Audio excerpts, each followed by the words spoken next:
بسم الله الرحمن الرحيم، وأفضل الصلاة وأتم التسليم على سيدنا محمد وعلى آله وصحبه وسلم أجمعين. السلام عليكم ورحمة الله وبركاته.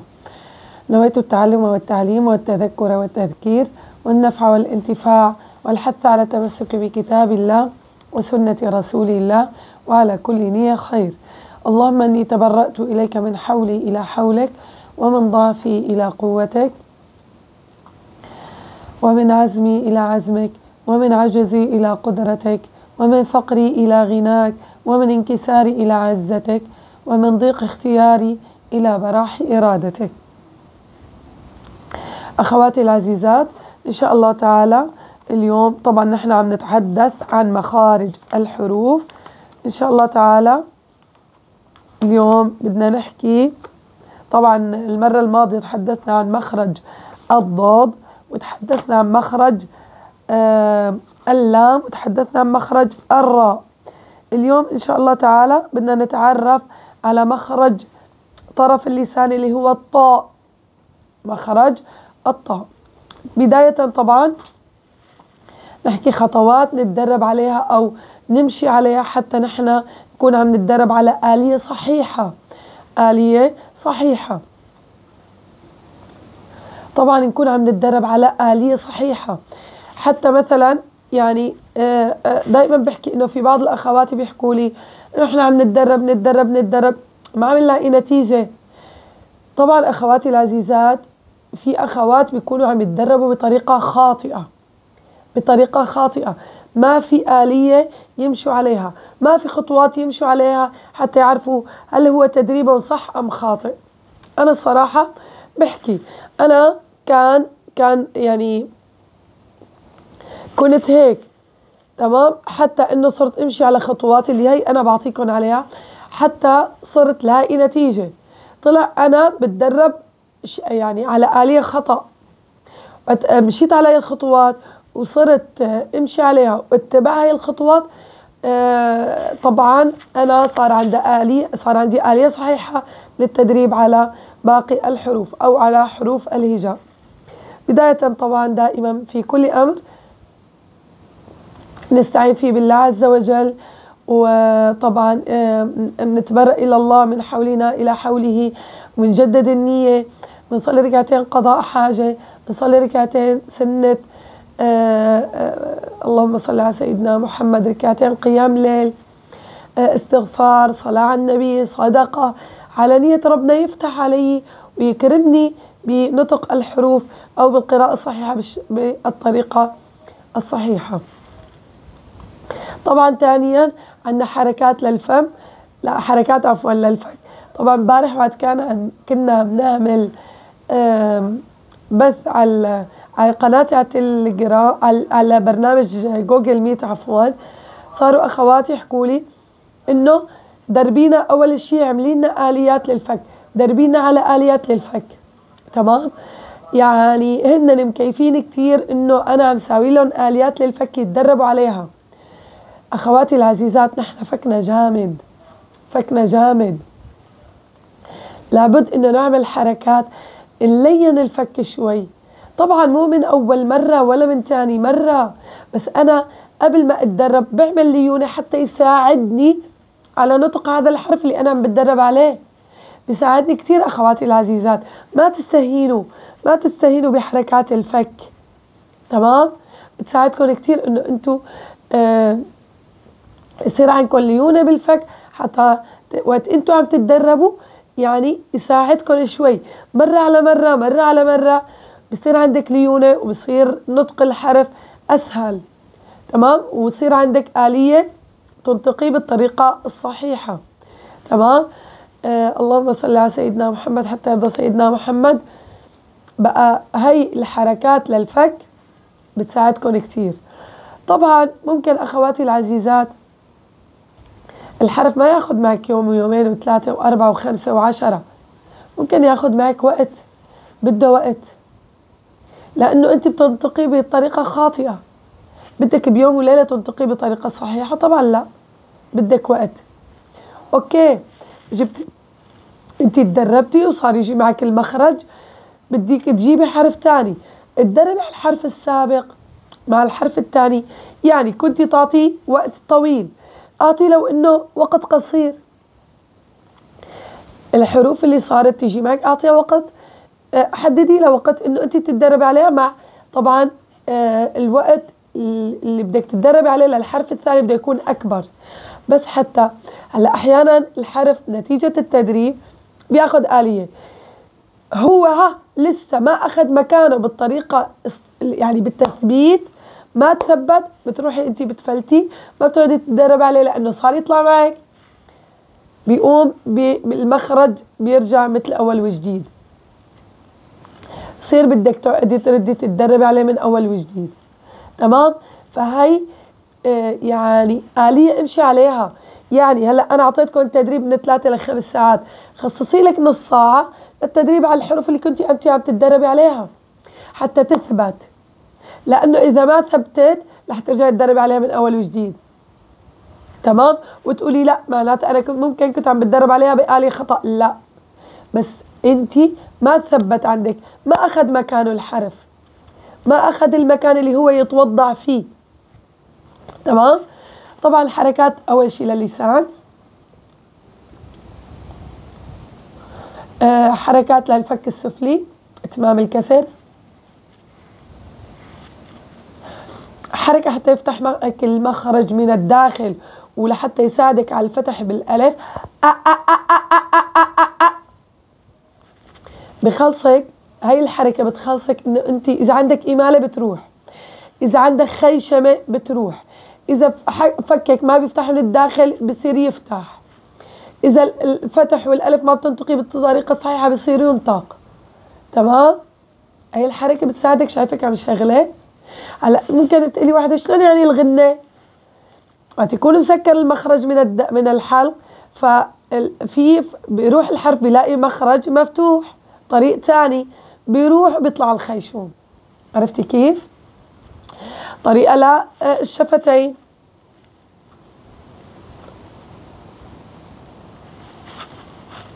اعملي حركات هيك حتى يصير معك اتمام للضم، بصير عندك شوية ليونة. انا ما حقول ليونة 100%، بس يعني يوم عن يوم يوم عن يوم يصير عندك ليونة بالفك. تمام؟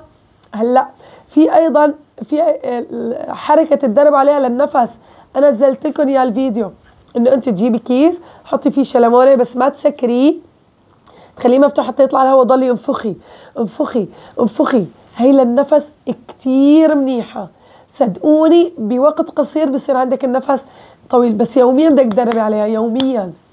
تمام؟ طبعا نتدرب على المراية، ما بدك تدربي على المراية على تليفونك، تعالي الكاميرا الأمامية وتدربي. تمام؟ المراية لا تستهينوا فيها، بتساعدك على التخلص من كتير شغلات. حركة الشفايف اللي هي أهم شيء، إذا كان عندك أنت بالحركات وبالحروف حركة شفايف رح تخلصي منها. تمام؟ تصيري تنتبهي على حالك إنه أنت عم تساوي حركات للشفايف. أيضا التدريب من 3 ل 5 ساعات، من 3 ل 5 ساعات، ودائما بحكي نظم وقتي، وهذا الوقت خصصه إلي. وقت هاد خلص أنا خلصت من مسؤوليات البيت والأولاد وتدريس الأولاد و هدول ممكن يكونوا أول النهار وقت يكونوا الأولاد بالمدرسة، ممكن يكونوا بنص بعد الظهر، ممكن يكونوا بعد العصر، ممكن يكونوا المساء. انتي بتعرفي تنظمي وقتك. أنا كنت ساوي نظم وقتي قبل ما كنت اشتغل وداوم بالمدرسة، كنت الصبح اشتغل على حالي، بنات بالمدرسة اشتغل الصبح على حالي. تمام؟ هلا ممكن واحدة تسألني طيب شو بدي اتدرب من 3 ل 5 ساعات؟ حاعطيكي خطوات. أول خطوة تحضري فيديو بيتحدث عن مخرج اللي انت بدك تتدربي عليه. تحضري للشيخ أيمن السويد، ممكن تحضري إلي، ممكن لأي شيخ تحضري عم يتحدث عن هذا الحرف. ممكن واحدة تقولي أنا عم ضيع وقتي. لا، أنت ما عم تضيعي وقتك، أنت شو عم تعملي؟ أنت عم تاخدي آلية، عم تجمعي معلومات عن هذا الحرف وتحطيها بمخك بدماغك بذاكرتك مشان أنت وتطبقيها، يسهل عليك تطبيقها، يصير عندك سهولة بالتطبيق. تمام. لأنه إن كان أنا ولا أي شيخ أو أي حدا حتحضري له حيحكي لك عن الأخطاء الشائعة، عن مخرج الحرف، عن صفات الحرف، يربط لك الحرف بالصفات. هلا أنا من ناحيتي بربط الصفات بالمخرج، تمام. بربط لك يعني بحلل لك صفات المخرج، تمام. بيعطوك الآلية تدربي عليها، الأخطاء الشائعة، الطريقة الصحيحة. يعني ما تفكري إنه أنت عم تضيعي وقت. كنت أنا أقعد أحضر أكثر من 15 20 فيديو، والله أكثر من 15 فيديو للتدريب على هذا الحرف. ما تستهينوا، ما تستهينوا إنه أنا عم بحضر فيديوهات، تمام. نسمع صورة يوميا، نسمع صورة. خذوا من الذاريات للأخير، هي الصور قصيرة، كل يوم اسمعي هي الصورة، اسمعي 5 6 مرات ل10 مرات، وركزي على الكلمات الموجود فيها الحرف اللي انت عم تتدربي عليه. ركزي على المدود، على المخارج، على الصفات، أحكام النون الساكنة والتنوين. قلدي الشيخ أو الشيخة اللي انت عم تسمعي عليه، قلدي تقليد عادي، قلدي حتى تاخدي انت آلية صحيحة. طبعا بحضر فيديو ثلاثي الأبعاد لهذا الحرف اللي أنا عم بتدرب عليه، رح أرجيك المخرج من كل الأماكن، تمام. طبعا بتدرب على هذا الحرف بالمد الطويل والقصير، فتح الضم الكسر السكون، ألف الواو الياء. طبعا أغلب تدريبي حيكون على الحرف إذا كان ساكن، بجيب قبله همزة مفتوحة مضمومة مكسورة، تمام. مثلا أو يو و هيك، بجيب قبله همزة مفتوحة مضمومة مكسورة. أي حرف بصب تدريبي على الساكن أكتر شيء، تمام. طبعا بالمد الطويل والقصير بجيب كلمات موجودة في هذا الحرف، بأول كلمة، بوسط الكلمة، بآخر الكلمة، مفتوح مضموم مكسور، بعده ألف واو ياء، تمام. بعدين إن شاء الله تعالى هلا حأحكي لكم عن مخرج الطرف اللساني اللي هو الطاء. طبعا الطاء عندنا الطاء الدال التاء، هذول إلهم نفس المخرج ولكن صفاتهم بتختلف كليا، تمام. طبعا عندنا مخرج الطاء من طرف اللسان. وين طرف اللسان؟ هذا طرف اللسان مع أصول الثنايا العليا، يعني منبت الأسنان. وين منبت الأسنان؟ وقت الطفل ما بيكون له أسنان، الصغير البيبي، افتحي وشوفي وين المنبت. شوفي إذا أنت مالك قدرانة إنه مثلا ترجع حالك، طفل صغير، شوفي وين منبت. هون طرف اللسان مع منبت الأسنان أو أصول الثنايا العليا. أيضا يخرج منها 3 حروف الطاء الدال التاء. اليوم حأتحدث عن الطاء، تمام. شوفوا مخرج الطاء، هذا مخرج الطاء،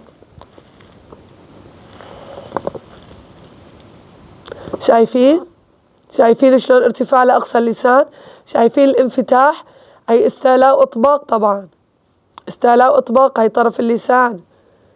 شايفين منبت الأسنان، وين طرف اللسان متوضع عن منبت الأسنان، تمام. هذا مخرج الطاء. هلا صفات حرف الطاء. طبعا حرف الطاء هو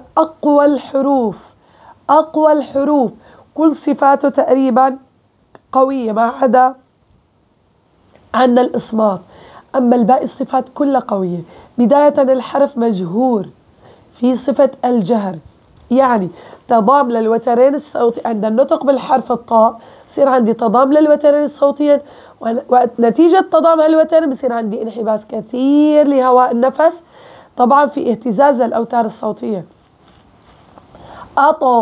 أطو أنت بحس فيه أكثر شيء وقت بجيب القلقلة، لأنه هي الصفة الظاهرة. طبعا الاستعلاء والإطباق والقلقلة هي الصفة الظاهرة بحرف الطاء. أنا بحس فيه وقت بجيب، حسي فيه أنت وعم تجيبي الطاء مقلقلة أو ساكنة، تمام. نتيجة نطق الحرف بصير عندي تضام للوترين الصوتيين واهتزازهما وانحباس كثير لهواء النفس، تمام. طبعا القلقلة بتساعدني انه يخرج الحرف قوي، لانه في عندي انحباس بالصوت وانحباس بالنفس أيضا. انحباس بالنفس، وعندنا شدة، انحباس جريان الصوت عند النطق بحرف الطاء. مين بيساعدني إنه يخرج؟ ما في انحباس بالصوت والنفس اللي بيساعدها القلقلة. طبعا صفة القلقلة بالحرف، هلا لو كان متحرك تظهر فيه، لأنه وقت بيكون الحرف متحرك شو بقول أنا؟ مرتبة المتحرك لا يثبت إلا أصل القلقلة، أصل القلقلة، ولكن القلقلة بتكون فيه خفيفة، مو مثل وقت بيكون الحرف ساكن أو الحرف مشدد وبوقف عليه. طبعا هلا المشدد إذا وقفت عليه، تمام. طبعا عندنا في صفة الاستعلاء، أرجيتكم أقصى اللسان شلون مرتفع، مو بس استعلاء، أيضا إطباق، يعني ارتفاع لأقصى اللسان ووسط اللسان. إطباق اللي هو إلصاق ظهر اللسان بالحنك الأعلى، إلصاق ظهر اللسان بالحنك الأعلى. طبعا اللهم صل على سيدنا محمد حتى يرضى سيدنا محمد. ارتفاع لأقصى اللسان ووسط اللسان. أخواتي بالحروف المستعلية المطبقة دائما نفكر بالاستعلاء وبالإطباق، انسولي المخرج، حطولي على جنب. أنا بقول دائما، وأنا دائما بكل فيديوهاتي بحكيها، إنه أغلب الأخوات عندهم، يعني الأغلب الناس مخارجها صحيحة إلا اللي بيكون في عيب خلقي من الله عز وجل. ولكن شغلنا نحن ما عنا صفات. بقى أنت فكري لي بالصفات، إذا جبتي الاستعلاء والإطباق أنت جبتي الحرف، نقطة انتهى، نقطة انتهى، تمام. طبعا عفوا، ارتفاع أقصى اللسان ووسط اللسان، الإطباق هو وسط اللسان، إلصاق ظهر اللسان بالحنك الأعلى، تمام. طبعا وفي صفة القلقلة، ومثل ما حكيت القلقلة هي اللي بتبين لي الحرف، أظهر لي الحرف، أطو إيطو أوطو، تمام. شايفين؟ يعني عندنا انحباس اللي بده يقوي إنه يخرج الصوت اللي هو القلقلة. حكينا هو حرف مو قوي، أقوى، كل صفاته قوية. هلا من الأخطاء الشائعة للأخوات إنه ما بيجيبوا لا صفة الاستعلاء ولا الإطباق بحرف الطاء، طا طا طا طا طا، تمام. إنه ما بيجيبوا صفات الاستعلاء والإطباق. وأيضا القلقلة شو بيساوي فيها؟ هلا القلقلة هي اضطراب الحرف في مخرجه حتى يسمع له نبرة قوية، اضطراب الحرف في مخرجه عند النطق به ساكنا، يقولوا أط أط أط. هاي من الأخطاء الشائعة، لا تشدوا، أوكي في شدة ولكن مو شدة التكلف. هلا إمتى ما بصير الاضطراب عند الأخوات؟ وقت بيتكلفوا فيه. التكلف اللي بعطيه للحرف هذا اللي بيمنع القلقلة. أوكي الحرف فيه شدة ولكن مو للشدة اللي أنا أجيب فيه التكلف. مثل ما عم بحكي ليش الأخوات ما بيجيبوا القلقلة؟ لأنه بتكلفوا كتير بالحرف. خفي عليه، أد أطو أطو أطو، ما في داعي شد عليه. شدة التكلف، الحرف شديد أوكي ولكن مو شدة التكلف. أطو أما أط وبصير معي شوائب بالحرف. أنا لو مخرجي صحيح خربت مخرجي، تمام. ما ننسى إنه الحرف فيه تفخيم، الحرف أيضا مفخم، بيرتفع عندي أقصى اللسان ووسط اللسان، فبصير هيئة التفخيم ويتفخم الحرف، تمام. التفخيم اللي هو التغليظ، نتيجة ارتفاع أقصى اللسان ووسط اللسان تلقائيا حيصير عندي تغليظ للحرف، تمام، حتى يسمع له صدى صدى، تمام. طا أنا حكيت، كيف بدي أعرف إذا أنا عم فخم ولا لا؟ سكر أذني اليسار واسمع حالي من الداخل. التفخيم بده يكون بالتجويف الفموي نتيجة استعلاء وإطباق الحرف، تمام. أنا حكيت لكم شو بصير بالراء وباللام، هن غير حروف ما لهم مستعلية، تمام، ولكن هن حروف مفخمة. بس شو بصير عندي؟ نتيجة تفخيم الحرف بصير تقعر لوسط اللسان فبيضيق عند الحلق، فتلقائيا بصير عندي هيئة التفخيم، بصير ارتفاع بأقصى اللسان وبصير عندي تلقائيا هيئة التفخيم. تمام. بقى الحرف الراء واللام يتقعر في وسط اللسان فبضيق عند الحلق فبصير هيئة التفخيم. تمام أخواتي. بقى التفخيم بده يكون بالتجويف الفموي عند ارتفاع، نتيجة ارتفاع أقصى اللسان أو وسط اللسان فبصير هيئة التفخيم، بصير عندي تغليظ الحرف، طو طو طي أطو أطو. يعني امبارح أخذت من الأخوات وقت أنا كان عندي كان عندنا حصة تصحيح التلاوة تحكي لي إنه طيب احكي لنا الحروف كيف تنطق. ط طو طي ط طو طي إطو أطو أوطو طا طو طي أطو إطو أوطو طا طو طي طا طو طي طي. شايفين؟ طي نزلي فكيك مشي ونزلي. طو مشي شفتيك إذا حسيتي ما فيها إتمام الضم مشي انطقي. طو. لا هلا أنا يعني عم أحاول شد لكم يوم بس، ولكن هي بدها تكون في آلية لضم الشفتين. طو. بس أنا قصدي إذا ما بينضموا ضميهم أنتي. طو طو. طبعا هون الفجوة ما بدها تكون كبيرة واسعة نتيجة مقدار القلم بس. تمام. طا طا ما بيفتح معك بالألف من الداخل، افتح الفك قولي طا طا طا عادي، بالغي شوي بالتدريب. تمام أخواتي العزيزات، إن شاء الله يا رب يكون الفيديو عم تستفيدوا منهم هاي الفيديوهات، وجزاكم الله خير. لا ننسى نعمل اشتراك للقناة، نضغط على زر الجرس، نعمل مشاركة لكل الأصدقاء والأحباب، والسلام عليكم.